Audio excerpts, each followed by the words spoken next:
In 1902, a young maid strikes a pose for the camera during a grueling day of work in London's East End.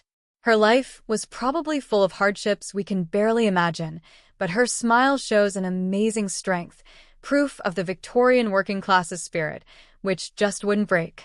In 1910, in the East End, some hungry children, the sons and daughters of London dockworkers, are eagerly waiting for food donations.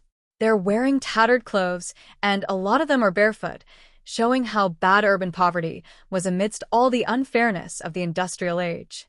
Back in 1890, a woman is posing next to a child, maybe her daughter, on a busy street in Liverpool, a port city in the northwest of England. In the early 1900s, a busy street scene really captures what life was like in Withington, a lively suburb of Manchester. Around 1912, in Blackpool, a fun seaside town in northwest England, a young man is holding a young woman in the ocean. In 1877, photographer John Thomson snapped a picture of a group of Victorians hanging out outside and in on Whitechapel Road in London, with just one kid surrounded by all these adults. During the Victorian era, when you only had to be 13 to legally consent to things, the photo highlights the complicated and often confusing social and family rules of the time. In 1916, the St. John Ambulance Brigade and the Royal Army Medical Corps are waiting at Snow Hill Station in Birmingham for a train carrying wounded soldiers coming back from World War I. Taking care of these returning soldiers was non-stop and super tiring, showing the sacrifices and dedication of all the healthcare workers during wartime. In 1880, a mother and daughter are watching in amazement at all the hustle and bustle on the River Thames in London as a huge tall ship sails by, gracefully being guided by a strong steam tugboat. It's a real contrast between the old days of sailing and the rise of industrial technology. In 1886, a couple is gently making their way down a river in the beautiful Norfolk Broads, with a house and a windmill in the background, capturing the peacefulness of Victorian country life. There's a really charming photo from 1894 showing a female street vendor standing next to her lemonade stand, serving a boy outside Greenwich Park in London. Back in 1877, a group of flower girls are proudly posing in Covent Garden, which was famous in London's West End for being a busy flower market. The scene captures the energy of the market, where these women, who were often from the working class, were a really important part of daily life and the local culture. In the early 1900s, families who pick hops are arriving at the huge hop fields in Kent, in the English countryside. Before everything was done by machines, the harvest took a lot of hard work and effort, so farmers would hire temporary workers, many of whom came from the city looking to make a little extra money and get some fresh air. Around 1877, a street vendor is walking around the busy streets of Victorian London, selling cough drops. With all the pollution and soot in the air in this industrial city, these popular remedies promised to give the working class some relief. In 1908, a young woman who is dressed really elegantly, probably from the upper class, is walking the streets of London during the Edwardian era. In the background, the busy Kensington Church Street shows just how lively the city was. In 1901, a family that's been evicted from a slum in London is watching as their few possessions are scattered all over the street, which really shows how bad urban poverty was. For the poorest people, constantly worrying about being evicted was a harsh reality. Around 1890, Reverend Fletcher Sutherland is posing with his 7 daughters, who were known for their really long and impressive hair. During the Victorian era, a woman's hair was a symbol of her status and how feminine she was, and the Sutherland sisters became famous for their super long hair, which challenged the beauty standards of the time. Around 1890, there's a photograph of the Countess of Clancarty, who was born Isabel Maud Penrice Bilton in 1867, showing off her elegance and sophistication. She was the daughter of a sergeant in the Royal Engineers, and she was a well-known actress and singer on stage, where she performed under the name Belle Bilton. In the early 1900s, you can see several people walking along Radcliffe Stand Lane in Manchester, which shows what everyday life was like in a city that was growing really fast.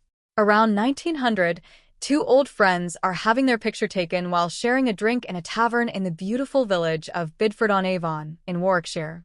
Around 1913, There's a photograph that captures a fun day at the beach in Broadstairs, where women and children are playing in the waves, paddling around, and relaxing on the sand. In the background, you can see a long line of traditional bathing machines on the beach. In August 1921, three young women, wearing the typical swimsuits of the time, are enjoying the cool water in Herne Bay, a charming seaside town on the northern coast of Kent.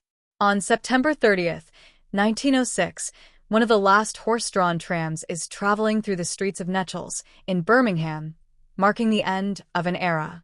Soon, the advances in electricity would completely change urban transportation, replacing the traditional horses with electric trams that were faster and more efficient. Around 1916, female tannery workers were playing a really important role in the industry during World War I. With so many men fighting on the front lines, they were taking on essential jobs in factories and workshops. Around 1900, there's a portrait of the young actress Mabel Green, who was born Mabel Gladys Coomer in Notting Hill, London, during her rise in the theatre scene. Back in 1877, a group of recruiting sergeants from the British Army are gathered outside a public house in Westminster, London. Around 1910, a couple is proudly posing in front of their modest cottage in Whitby, which really shows the simplicity and peacefulness of the English countryside.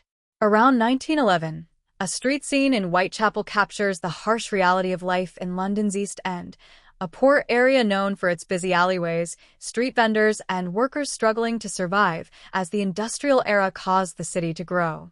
Around 1880, a lady is closely watching two children sitting on the stone steps of her house in Whitby, North Yorkshire, England. This beautiful coastal town, which dates all the way back to the Viking era, has centuries of history, which you can see in its streets and the lives of its people. Here's a real scene of rustic country life in Victorian England. A group of men gathered around a knife grinder in 1857, which symbolizes the hard work and traditions of the time. Here's a pretty unusual scene on the streets of London in 1913.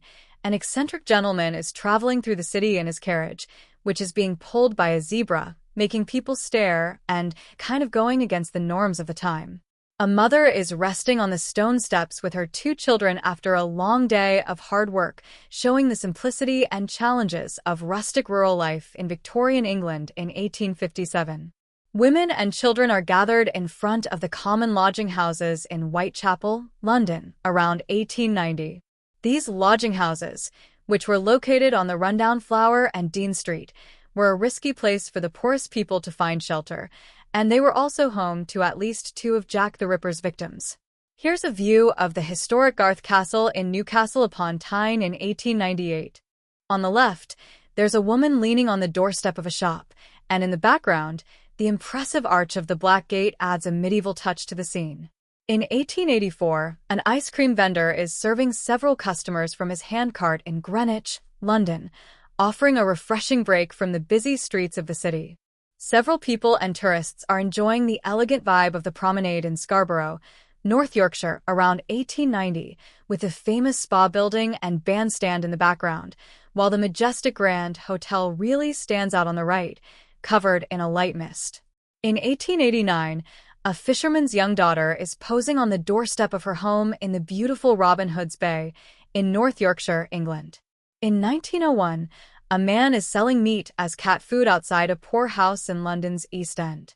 These street vendors would walk around the streets with their handcarts, selling scraps from the slaughterhouse, usually horse meat, to feed cats during a time when things were really scarce and people had to be creative to survive. Here's a classic view of St. Ives Harbor in the 1890s, which is full of boats and the shoreline is bustling with a lot of fishing activity. This coastal town, which used to be a really thriving fishing hub, lived according to the tides, with fishermen and merchants going about their daily lives. Here's a charming scene from the 1880s showing women in Berry Square, in Whitby, which is a beautiful coastal area where a lot of the fishing community lived and worked. This place, which is full of maritime history, was the heart of daily life for fishermen and their families. In October 1912, dairy women, dressed in their best clothes, are showing off their skills at a fancy dairy exhibition at the Agricultural Hall in Islington, London. In the 1920s, A group of beachgoers are posing for a photo on a sunny day at Weymouth Beach in southern England.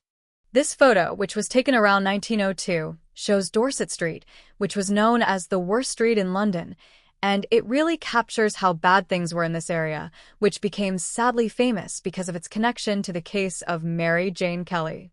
She was an Irish woman who is believed to have been one of the last victims of Jack the Ripper. In 1919, the huge British airship R-33 is resting in its hangar as it gets ready for its first flight at an airfield in Barlow, Yorkshire.